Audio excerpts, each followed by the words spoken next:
Welcome to episode 40 of Why Not Read Alpha Flight with Chris Baker and Tom Flynn, a podcast where we take your favorite series seriously. We had some fun with special episodes for the holidays last month, but we are back to once again apply our noses to the grindstone and get to the end of Bill Mantlow's run on Alpha Flight, or die trying. I know which one is more likely, Tom. That's right, it's a new year, a new you, a new world order, and the same old us, but with more of that youthful energy we brought to bear before, 2025. Oh, and the same old Mantlow! Tom, I'd hope we would start the new year with Bill Mantlow's run behind us, but we're not quite there yet. I don't know if the writing has gotten better since the start of Mantlow, whether it's just stabilized somewhat or honestly, the more likely option, we've become numb to Mantlow's style, but I don't know. It feels like even as we get a more straightforward storyline, as this kind of continues in a somewhat sensible direction, the comic has even more of an arc-less, status quo-less nature, like a never-ending sea of change and drifting. It has been quite a while since a regular Alpha Flight episode, so let's catch up on the story so far. Canada's premier superhero team, Alpha Flight, is led by the totally human Heather Hudson, aka Vindicator, wearing a supersuit based on the designs of her late husband and team founder, James MacDonald Hudson, aka Guardian. For as much as there's barely anything like a status quo in Volume 1 and change seems to be the name of the game, the one constant is that Vindicator leads the team. That is the only defining trait of any era of this book. It wouldn't be Alpha Flight without Heather as the boss. She is romantically linked to Mr. Madison Jeffries, a mutant who can transmutate technology to his heart's desire. Oh, God. I wrote it and I didn't even realize it, Tom. Yep. Wow. I read it and I realized it and I was waiting for you to cotton on. He has taken over operation of the box with an X armoire, which is a typo, but now I can't help but see a red chrome armoire with Box's head on the top of it, like the captain's chair. The box with an X armor he helped create with his best friend Roger Box before Roger took the red pill and had to be put down, along with Madison's equally crazy brother Lionel, a.k.a. Scramble! We name-checked Scramble. Just do the voice one more time.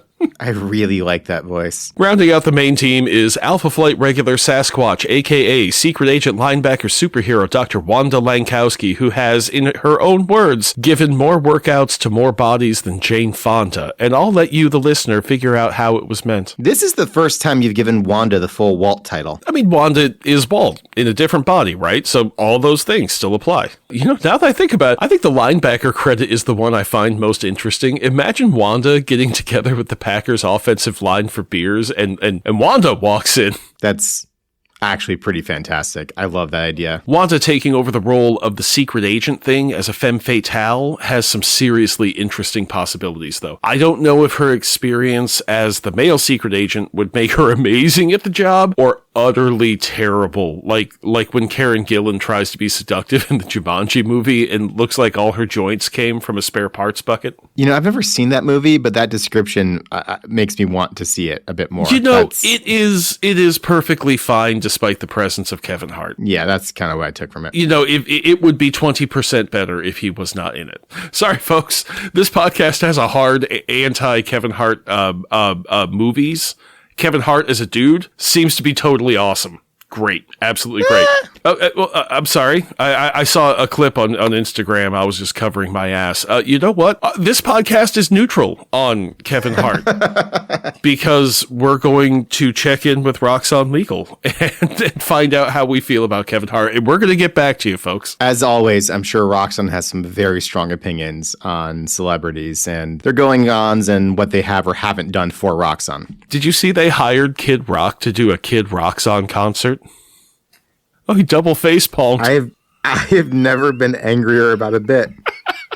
Beta Flight currently consists of little Kara Kilgrave, 13 years old, who has purple skin and can control sentient beings through her pheromones, as well as Dr. Whitman Knapp, roughly 25 years old, who can summon 3 different versions of himself throughout his evolutionary history. They are known as the Purple Girl and Mannequin, respectively, though you could probably have figured that out on your own. It's stuff like Nap's powers that make high school biology teachers reach for a pack of Lucky Strikes and a tumbler of wild turkey. The newest and least understood member of Beta Flight is Goblin, a 9-year-old girl who is, well, a very sharp goblin-looking creature, and her twin sister, Laura Dean, an autistic but otherwise not superpowered child. They trade places between our real world, known to them as Dead World, and some fantastical world where nothing ever tries to hurt them that they call Live World. Laura and Goblin have connected somewhat with Kara, who is the only person on this ship who treats them with consistent decency. It seems the sisters don't spend time in the same world together and trade places. It seems to be required. They are never in the same world. They only swap. But rest easy, dear listener. We get to know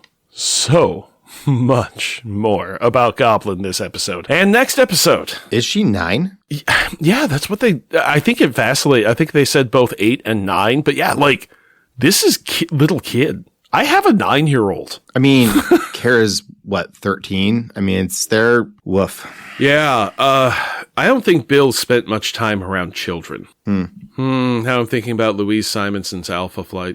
If she took over after Spider-Man, just smacked him around, came in like the nanny to clean everything up. That'd be something. I'll read anything Wheezy touched. Anyway. Last issue, Laura retreated to Live World to save her life and brought Kara Kilgrave with her to also save her life. So the person who can best deal with Goblin and knows the most about Live World is MIA when the team needs that knowledge the most. All of these people are currently presumed dead by the Canadian government on Earth after a series of Mantlo-rific events that ultimately don't matter. But in actuality, they are lost in space, riding inside the box armor that has been radically sized up into a full-on spaceship with warp capabilities, and that is a sentence I just read. We've been referring to individual narrative difficulties that we encounter in the book as Mantlo threads for a while. Things that you don't want to pull at or try to understand too hard, because if you do, the whole narrative falls apart. At this point in time, the entire book of Alpha Flight is an interconnected net of Mantlo threads that are no longer visible as individual narrative choices and just join together to suspend your disbelief above the gaping maw that is the book being canceled. Sorry, that got dark, didn't it, Tom? I think that catches us up, so without further ado, we kick things off today with Alpha Flight number 57, cover date April 1988, titled Life, without an exclamation point. The credits are listed in the book as script by Mantlo, pencils by Lee, inks by DeZuniga, letters by Chiang, colors by Sharon, edits by Potts, coffee by DeFalco, which I also think that coffee by Potts would be funny, too. Yeah, that's unfortunate. That I find it funny? That's what's unfortunate? No, hey, you can read into that however you want, but I meant that they didn't align it properly. That it was not possible to align it properly in that moment. But feel free to take umbrage. By all means. But here's the funny thing. Do you think DeFalco did that because every time he read Carl Potts' name, he thought of coffee? Oh, I you know what? I bet. He seems fun like that. I wonder if that was actually like the nickname for Potts around the Marvel offices and one that he didn't even know about. Oh, man. Those are the worst nicknames. Yep. On the cover, the whole team is wearing spacesuits and fist fighting what appears to be crystal or rock shards coming at them. Something super heroic. It's fine. It's a fine cover. More mannequin on the cover than I prefer. You mean any mannequin on the cover? Yes, precisely.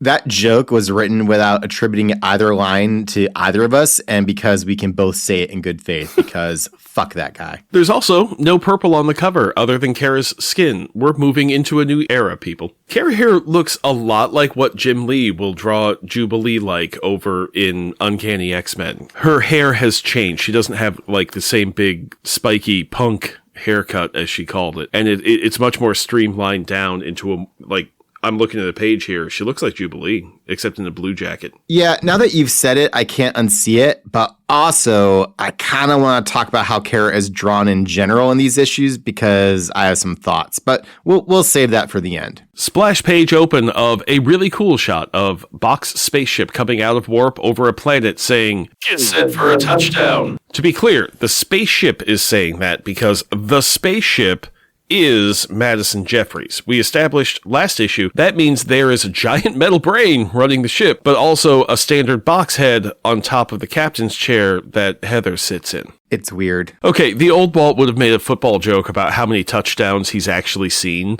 Wanda really is a totally different person, isn't she, Tom? That, or she felt like Box said that just to, kind of put a dig in on Wanda. I don't know. Oh, is there a whole thing happening that we haven't noticed? Could you imagine if we read this a little bit differently and they're more sniping at each other than not? Oh, they never directly speak. And Madison is the one that named her Wanda. What if instead of, well, hey, I guess you're Wanda Lankowski. What if it was more like Wanda Lankowski? And that was the last time Wanda spoke directly to Jeffries again, because fuck that guy.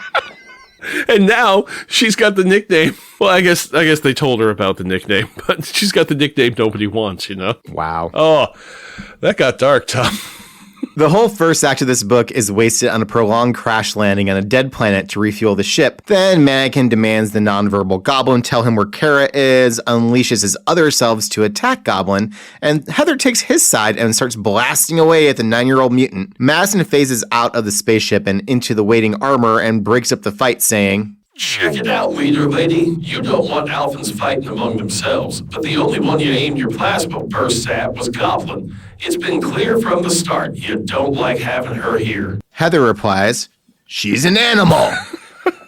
Yeah, Heather's voice really dropped right there because that's how much she hates Goblin. She growls it on the page, listener. Seriously. Yeah, uncontrollable, savage, all those things, but she's saved our butts at least twice, and since we did induct her into Beta Flight, we got a duty to make her understand how to behave, and to try and understand her. Okay, end quote, which you could probably tell because we took the voice effect off. Could have been phrased better there, but, Madison got there at the end that, maybe try to understand the problem child that hurt you. It feels as though Goblin was inserted into all of this just to make Heather look terrible. Like, it really does. This feels like the character assassination. Like he took care of Mac, and now Mantlo is like on to his next target. Okay. No, Tom, I have the definitive canon on why Goblin was brought onto the team. We know that Heather knows that she's going to kill another member of the team.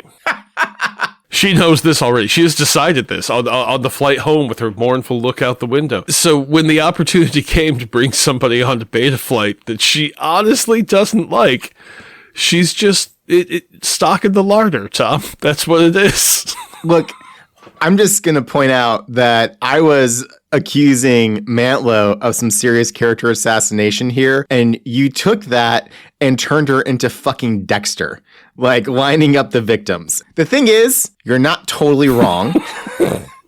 I just want to point out. Why do you think Nap is there? She's like, you know what? Oh, well, she's had so many opportunities off of that kid. Like, what is kid? That man. What is she waiting for? He looks more 13 than Kara does. I'm sorry. Yeah, we'll get around to that. So nobody here is a good person that you want to spend time with other than Sasquatch. But damn, does Jim Lee make it look good while they're being violent and petty? Over in Live World, Kara and Laura are hanging out in a very comfortable and safe space. In Live World, Laura speaks and interacts with people like any other kid would. It's only in Dead World that she withdraws into herself and becomes non-communicative, which the book calls autistic. I don't know if this will ever be addressed in any meaningful way. I rather doubt it. We learned that Goblin is definitively the mutant of the pair who creates the portals between Live and Dead World. And while Laura has never had a bad experience in Live World, she is aware there are scary things that can move around the place, but Goblin always switches places with Laura before she sees them to know what they are. Conveniently, this scenario plays out exactly now, and Laura and Kara are whisked to Dead World while Goblin appears next to the previously teased, red-clothed, white-skinned new villain who says, "So you've come back to me again, my little pet?" Yep. All villains are Scramble from here on out. Or a variation thereon, yes. They're not all going to be Scramble, but there's a little Scramble. There's a little Scramble in all of us. No, really, he did that. It's in the water supply. Oh, God. And Goblin rubs her face against the villain's hand, and there are purring sound effects. Look, I want to take Goblin seriously as a person, but Bill is really making her a damn animal here. A danimal. Daminal. There, I got it right the second time. The villain continues. "But where do you go when the other takes your place? And can you take me there one day as well? I do so desire new worlds to conquer." Wait, is this proper foreshadowing with the possibility of a strong narrative payoff? What book did we stumble into? Am I on acid? More on that shortly. Oh. And probably.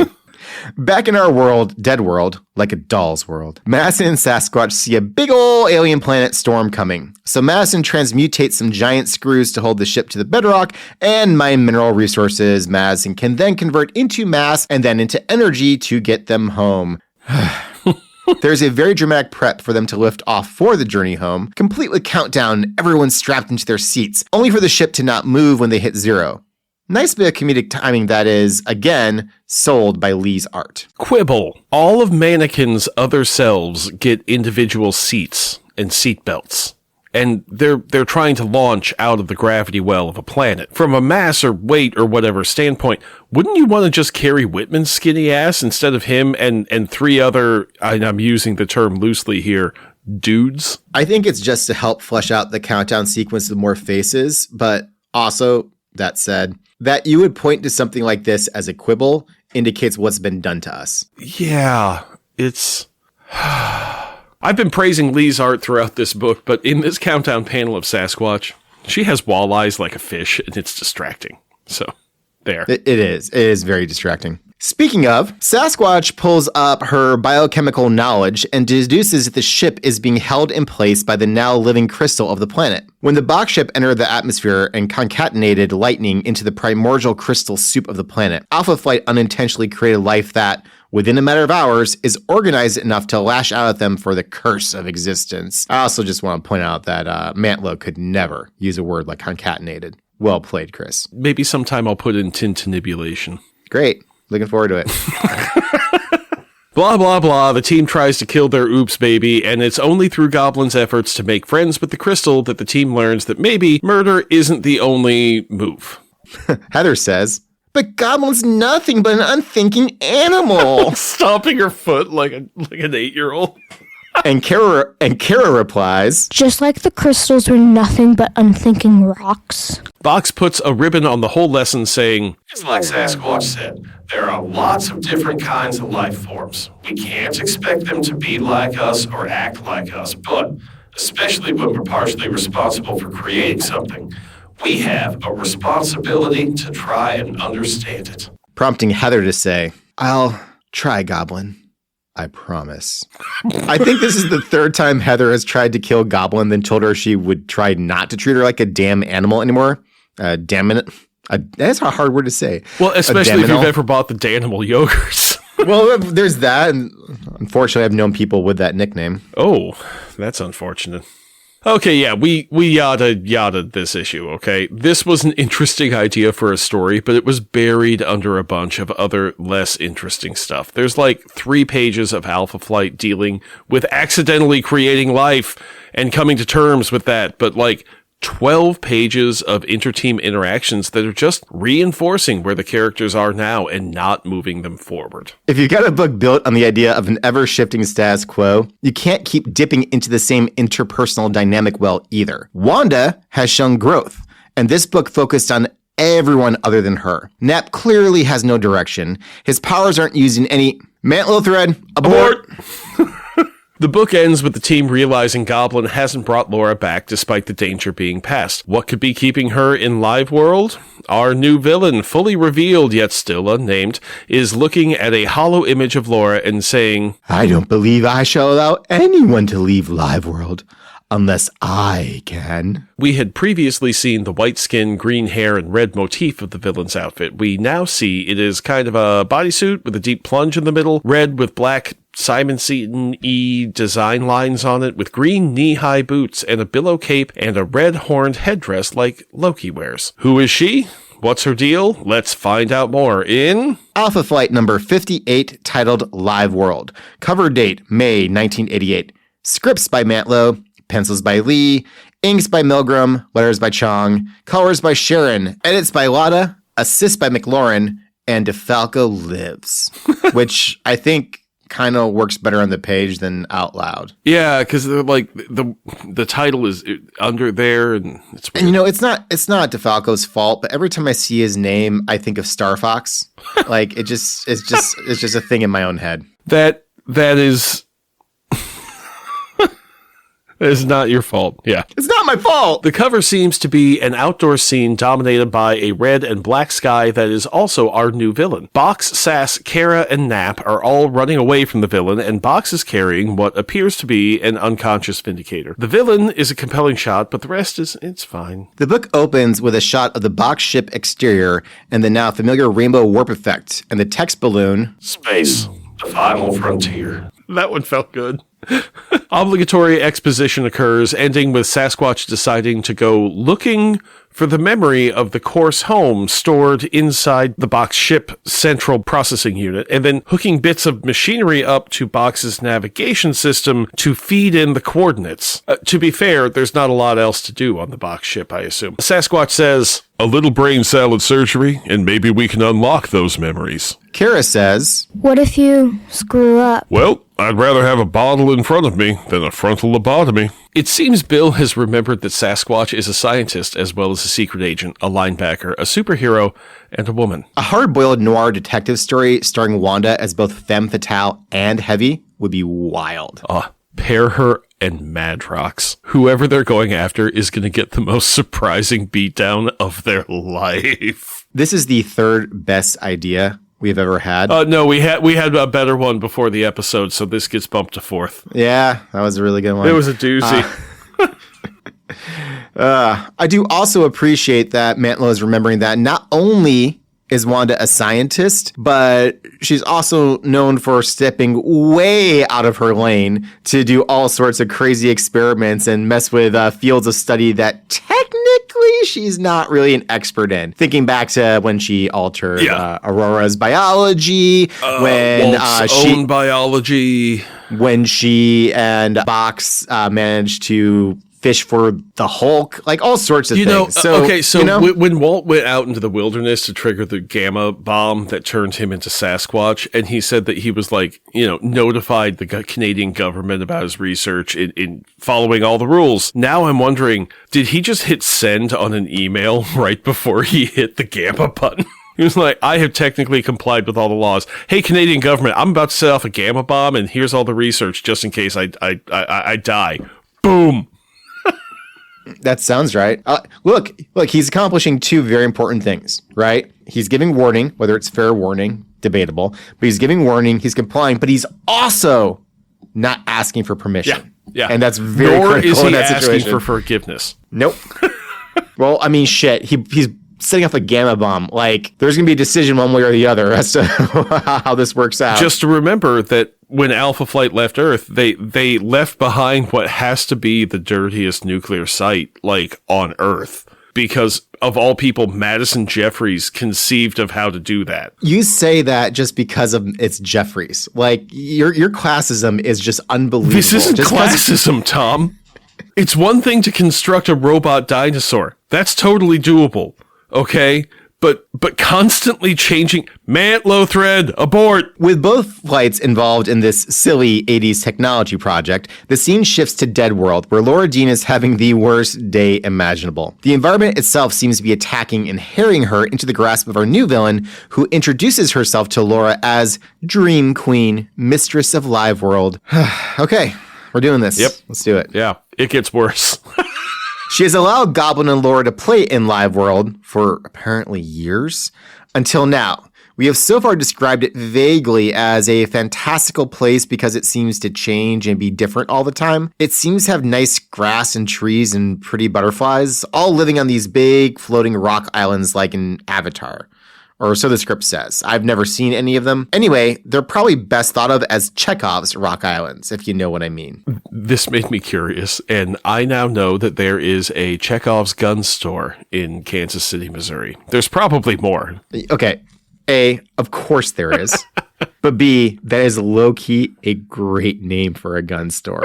Like, that is top-notch. I would give them my business. You know what? I bet it's accidental, too, that Chekhov just came to a place where he knew he could sell guns, and Chekhov knows how to sell guns, and he never understood why people smile and are so friendly to him when he talks about guns and introduces himself as Chekhov. Because that's Kansas City, Tom. They didn't read the book. Dream Queen has decided she wants out of Live World and that the twins are her ticket out of there. Laura tells her Goblin is the one who can move between worlds, and the Dream Queen, or DQ, as we will be calling her. Damn it! What? As we will be calling her, Tom, to say, then summon your sister. Laura further explains it only works when Laura is in danger, and DQ says, you are, my dear. You are! I'm concerned at how well you do maniacal female. We cut back to the team, nestled safely inside Jeffrey's body horror/fantasy gone too far, where Goblin senses Laura is in danger, while Goblin is on the bridge of the ship, where they are doing delicate brain salad surgery on Box to avoid dying in space. It's a big ship, Tom. They don't all need to be within 4 feet of each other, but they are. We're going to yada yada this because, hey guys, it's that part of the issue that when where Nap uses his powers on Goblin in a totally disproportionate way. This fucking guy. Kara tries her mind melding with Goblin to better understand what's up. Goblin freaks out and jumps them onto the giant ass 1980s cables that are transmitting the new coordinates to the navigation system. While everything gets colored yellow to show it is electrified, we get a great little panel of the box head on top of the captain's chair with like one eye wide and one eye squinted and a text box that says tilt. Tom, do you know what tilt means? Yes, it's in reference to pinball machines where they go off balance and yeah. I tripped down the whole rabbit hole to find out the differences between the different tilts. I have a few friends with some crippling pinball problems, but they don't live close enough to me for me to take advantage of their crippling pinball problems. Wow, that's a lot of information. That's one hell of a way to phrase a lot of that. Have you ever priced out a single pinball machine? No, because I assume it's absurd. Well, you can probably pick one up for $700 or something, but no. Okay, that's $700. It's going to be $2,000 or $3,000 for anything that's worthwhile and up, and a lot of those require repair. I know a friend of mine has 15 pinball machines in his basement, but he doesn't have kids, so, it all works out. That does help. He's also going to run into a problem when the last pinball repairman within a 100-mile radius, dies. Because that is a thing that's happening with certain trades and certain repair functions. The Fine Arts Building here in Chicago has manually operated elevators. Oh. But they're phasing them out because the only person who knows how to service them outlived all of his apprentices, is currently 90, and so very soon there's going to be no one able to fix them. Yeah, and the new guys come in and look at it and go, whoa. Yeah, they have no idea where to even begin with it. Another point as to why I know what tilt means is my name is Tom, and the first musical I got seriously into was The Who's Tommy. I saw it live, all that good stuff. Well, as Madison Jeffries was learning mechanics and stuff like that, I bet he learned how to make really amazing pinball machines, fine-tuning his powers.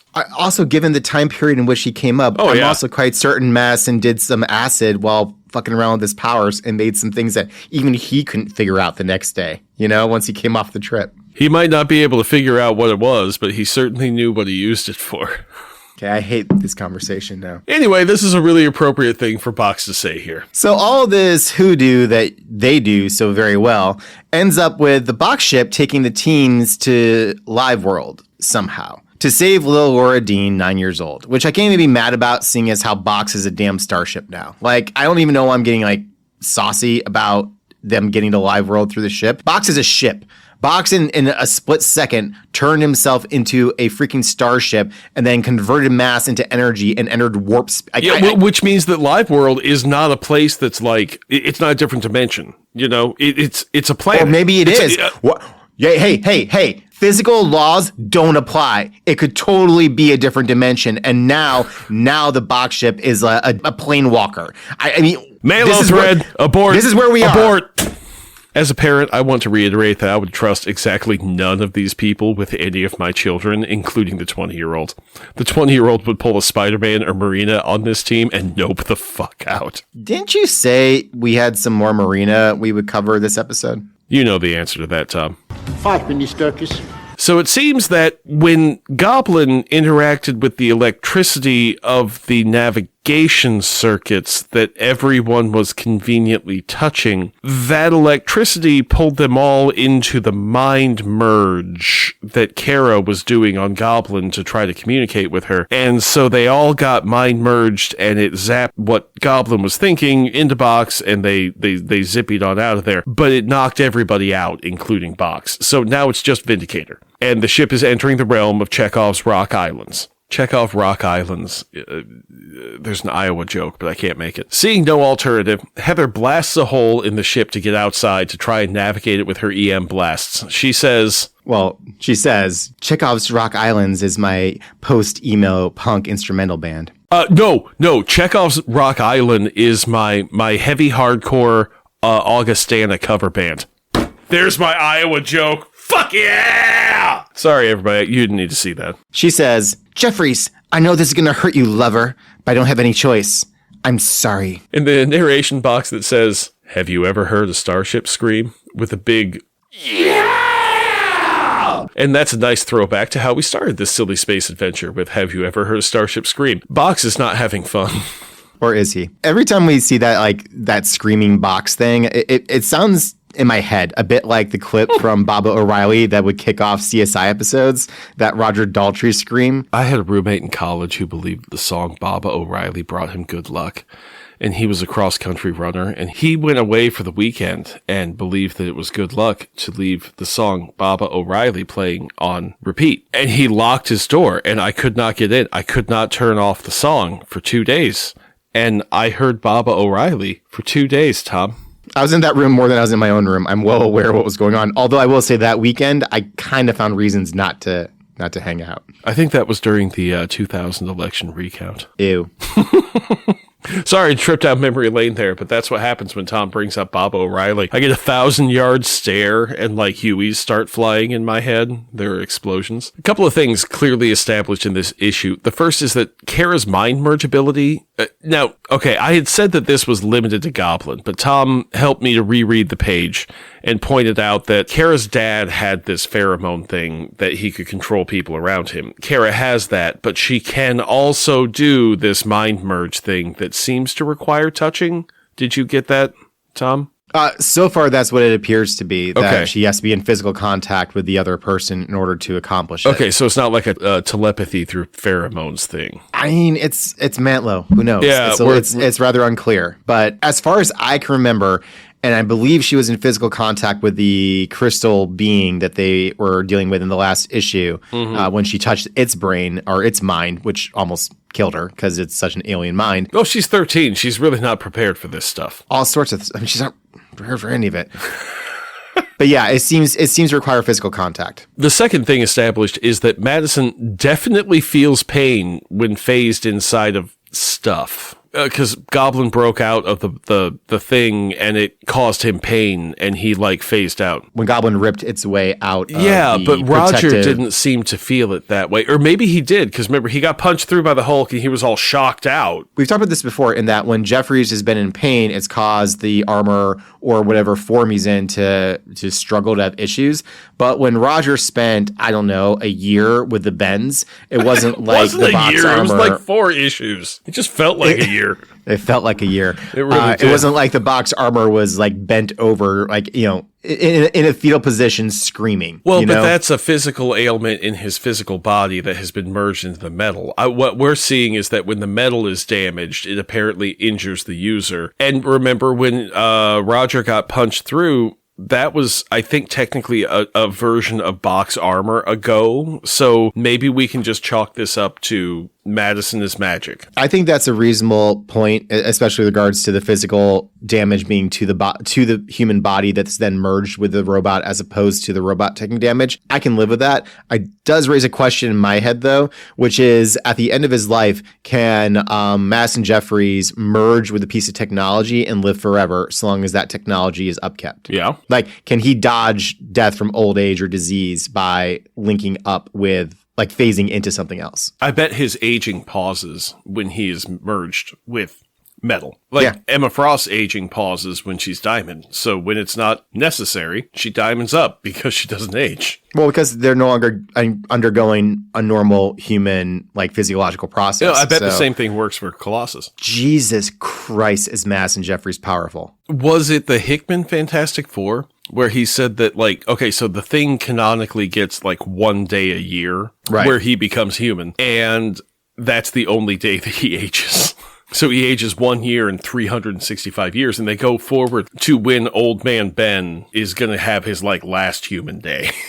And he's tottering around wondering where Reed is and whatnot. And it cuts back to Ben just watching the game on TV, and Reed coming in and sitting down, opening a beer and sitting with him, and Ben saying, man, what, you got important shit to do. Why are you hanging out with me doing nothing? And Reed is like, we got to spend the time when we have it, man. Good stuff. Yeah. Good stuff. Anyway, that could be applied out for any one of the characters we just mentioned. So Heather manages to avoid one rock island, as we all should avoid rock islands, only to catastrophically crash into the next one. There's a big narration box in a different font that says, Surgeon General's warning, where there's one floating landmass, there's most likely to be two. It's not a bad gag, it just seems really out of place in this book. Like, maybe leaning into humor like this would have been a good move for the book, you know? More consistent bits like this one and the starship screaming would have given the book a really distinctive style and feel that, frankly, would have sold some of the absurdity of the plot points far better. Lean into this and give it like a different kind of depth and angle. And I think this run feels more successful. But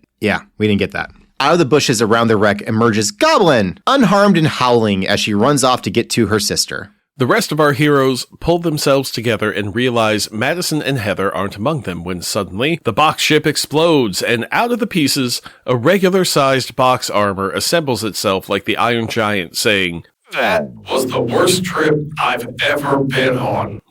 which I have to assume is a reference to the classic Beach Boys song Sloop John B. A better song about fucking up an island adventure is Lawyers, Guns, and Money by Warren Zevon. The team quickly finds Vindicator and the Critter around the wrecked ship, but can't interact with her because her suit's force fields are stuck in the on position, and she's unconscious, so can't power them down. But Madison is right there. Mantlo thread. Abort. Cut to the Dream Queen Citadel structure where she has Laura Dean confined in some elaborate machine that seems out of place here. DQ gives Laura the DL about her whole deal, TLDR. DQ is able to dream into reality anything at all in this world, but nothing exists here that she hasn't dreamed up. That becomes a burden and boring after an eternity, and now DQ wants out. When Goblin showed up, DQ made the place nice and safe to try to use Goblin to get out of this wretched unreality and into literally anywhere else. And again, Chris, this is where I say, this is not a planet. This is a different dimension. They're now dimension hopping.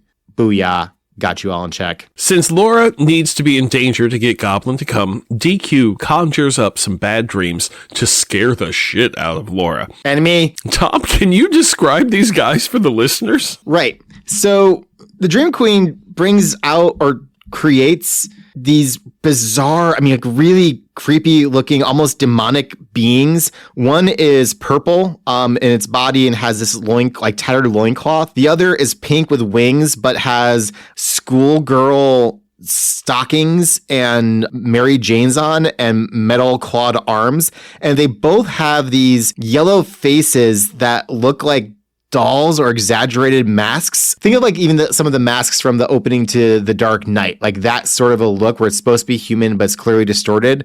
Oh, and they both have hats on, and it is small, tiny hats. It is really, really upsetting, but it gets more upsetting on the very next page. Oh yeah, it's horrific.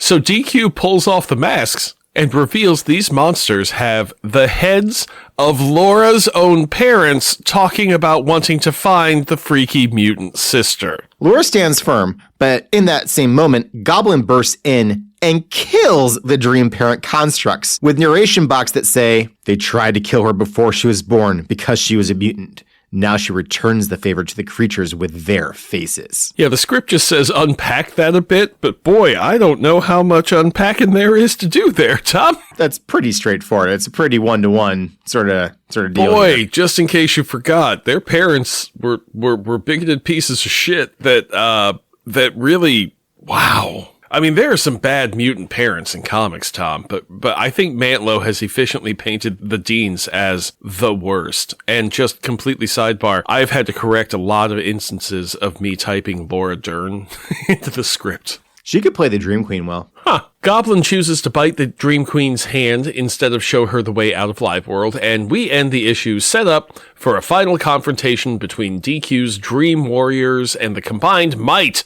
of Alpha and Beta Flight. So we're leaving things off mid-arc, in no small part because the very next issue actually shifts us over to Puck. Which is cool. We'll get to see Puck again. Can't wait. It makes for kind of an awkward movement. So we will be wrapping up this arc in the next episode, I believe, if Chris is not lying to me again. I don't know. I like to keep you off-footed, Tom. You really, really do, and you're very good at it. But some final thoughts. I mentioned before that I kind of wanted to touch on Kara's appearance in these issues because you mentioned that her hair is different. She's gone from like the spiky punk Dream of the Endless look to You're right, something. it was. Yeah, to something a little bit more structured and curly. And yeah, she looks a lot like Jubilee. But I think more interestingly, she looks older, substantially older than she did before. She doesn't look 13. She actually looks far closer in age to Whitman Knapp than she had previously. And so I don't know if that was I don't know where that decision comes from. I don't know if it's because this is how Jim Lee wanted to draw her. I don't know if Jim Lee wasn't super comfortable with the 13-year-old and the 25-year-old hanging out because he could do basic math. I don't know. But there is a way that visually it's a little less icky, which makes me feel more icky, I have to say. Ages in comic books, when you introduce someone as a kid, is always uncomfortable. I mean, look at Kitty Pryde and how she has aged through the years and been aged up and aged down and aged up and aged down. There's a running gag that you can tell a writer's favorite era of X-Men based upon how they write Kitty Pryde because she will be the age of whatever their favorite run was. Yeah. I mean, look, at the end of the day, like they can play with appearance and interaction and aging up, aging down, however they want. Really, this is just a corner that Mantlo painted himself into by stating that Kara was 13 and not having an understanding of how old you have to be a surgical intern. You know, at the same time that you're saying that Kara is being aged up, it feels like Whitman is being aged down. That he's being drawn very slight. His face has, is it freckles? There's some hallmark of youth that I am pulling off of the art for Whitman Knapp that makes it feel like he is not able to be the age that we know he has to be. Well, I mean, I think that's been true the whole time, though. He was never drawn as an especially older person. He didn't exactly look like he was in his 20s. But there was something of a little bit of a difference.